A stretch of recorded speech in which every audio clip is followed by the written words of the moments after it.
শাহবাগে দাঁড়ায় যারা চিৎকার করছে তারা তো গত বছর অনুদান পাইছে, এবারও পাইছে। কই তারা তো কথা বলতেছে না। না না না, কে বলছে? লেখালেখি তো হবে। কোনবার হলো না বলেন? কোনবার অনুদান নিয়ে লেখা হয়নি? লেখা হবেই। এই পুরস্কার নিয়েও লেখা হবে। এই পুরস্কার অ্যানাউন্সমেন্ট যখন হবে তখন বলবো জুরি বোর্ড কারা ছিল, আরে ঠিক মতো পুরস্কার দেয়নি, তো অনুদান নিয়েও লেখা হবে। যারা পাবে না তারা অবশ্যই এ নিয়ে কথা বলবে, চিরদিন বলতেছে। আমি তো অনুদানে 15 বছর, কোন বছর কথা হয়নি? 15 বছর কি আমরা অনুদান নিয়ে তামসা করেছি? এগুলো সমস্ত না পাওয়ার যন্ত্রণা, পেলে নীরব হয়ে যাবে।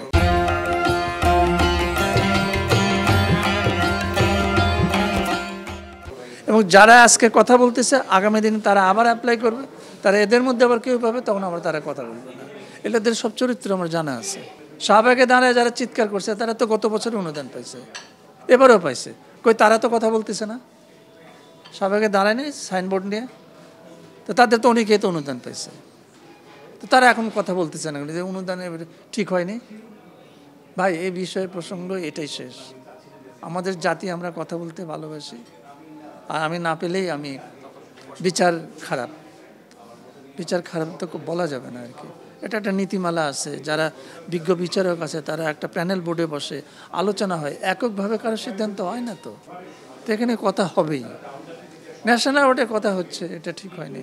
তো হচ্ছে কোনটা ঠিক? ফিনফিয়ার নিয়ে কথা হচ্ছে না, আমি পাইনি অথবা এটা ঠিক হয়নি। হ্যাঁ, আগামীবার পেলে ঠিক আছে। আগের মতো নায়ক নায়িকা নাই। নায়ক নায়িকা তৈরি করে তো প্রযোজক, কারণ তারা রিস্ক নাই, অর্থ প্রয়োগ করে তুমি বানাও, আমি ফাইন্যান্স করছি। তখন মন প্রাণ দিয়ে একজন নির্মাতা তাকে তৈরি করার চেষ্টা করে। এই পপির কথা ধরেন, সাকিবের কথা বলেন, সালমানের কথা বলেন, এইভাবেই কিন্তু আসছে। এখন সে প্রযোজকই তো নাই। তারা এখন যেটাতে লটারি যে টিকিটে আসে সেই টিকিটটাই কিনতে চায় আর কি।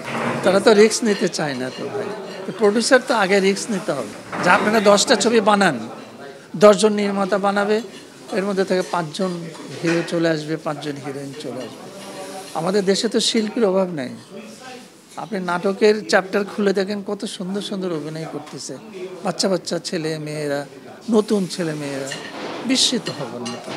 তাহলে তো ট্যালেন্ট আছে। তো বর্তমান চলচ্চিত্র তো আপনার ভালোই যাচ্ছে, আমি তো মনে করি অনেক ভালো যাচ্ছে, প্রচুর দর্শক দেখছে। এবং একটা সময়ে আমরা এমন কিছু দর্শক পাই নাই, তারা এখন সেই ছবি দেখছে আর কি। তার অর্থাৎ হলো চলচ্চিত্র মানুষের কাছে একটা বিনোদনের বিষয় হয়ে দাঁড়িয়েছে আর কি, বিশেষ শ্রেণীর কাছেও দাঁড়িয়েছে। আগে বিশেষ শ্রেণী হলে আসতো না, বিশেষ হল ছাড়া আসতো না, এখন বিশেষ হল পাওয়া যাচ্ছে, বিশেষ ছবি পাওয়া যাচ্ছে, বিশেষ দর্শক পাওয়া যাচ্ছে। না, এটা আমাদের সময় হয়েছিল, সেখানে প্রচুর নির্মাতা সেই ধরনের ছিল, বা তারা সেই ছবিগুলো বানাতো, বা ইন্ডাস্ট্রিতে প্রচুর শিল্পী ছিল। এক নায়ক তো ছিল না, এক নায়িকাও ছিল না। সবই ভিন্ন ধরনের, ভিন্ন মেজাজের, ভিন্ন গল্প প্রচুর তৈরি হতো।